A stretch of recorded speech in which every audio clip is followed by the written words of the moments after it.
Sit down, I'm not a dude! You're damn right you're calling your mother. Some 5 million people watched his tirade on YouTube, and tonight Baltimore City police officer Salvatore Riveri is out of a job because of that.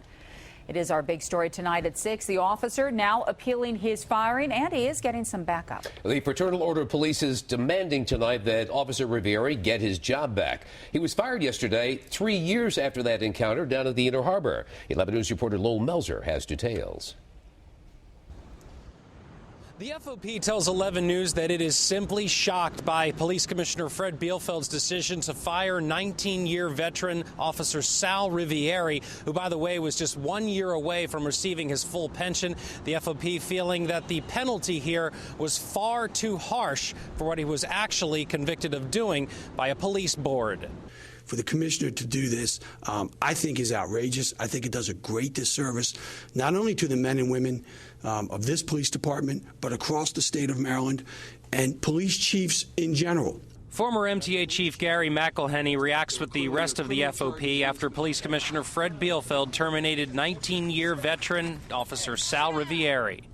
Sit down, I'm not a dude! Officer Rivieri became a national figure back in February of 2008 when he had this run-in with 14-year-old Eric Bush, which was caught on YouTube. Officer Rivieri was suspended, then sent back out on the streets in November of 2008.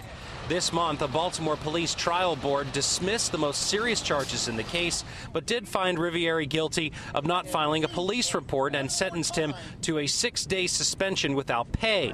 But days later, Commissioner Bielfeld, who has the right to overturn decisions, fired him. Union officials say that they are concerned at how matter-of-factly it was done. It's clear in my mind that the police commissioner was getting pressure from somewhere to make this decision. Thursday on the C4 radio show on WBAL-AM, Bush's father, Roy Bush, defended his son's actions, saying that he did not hear the officer. He was so shocked when he pulled the things out of his ears to have that guy screaming in his face that it was natural for him to say the word dude. He's only a child. He's not to be roughed around. Do you understand? I understand what you're saying. What happened there was definitely not cool, okay? That officer should not only not get his job back, he should get locked up for assault. 11 News contacted the Baltimore Police Department, and they refused to comment, only saying, quote, "The Baltimore Police Department has no comment in response to the FOP press conference, as we do not publicly discuss personnel actions," unquote. Union officials say that they will fight this to the very end. While the union doesn't oppose the commissioner, increasing the penalty, we think that moving from a 6-day suspension to a termination, again, is an abuse of his power and discretion.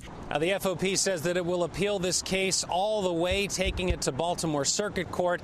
The FOP also plans on teaming up with its state brothers to head to Annapolis to try and, as they say, cause reform to the police disciplinary process. By the way, we contacted the mayor's office, and they said no comment. Outside of Baltimore City Police Headquarters, I'm Lowell Melzer, WBAL TV 11 News.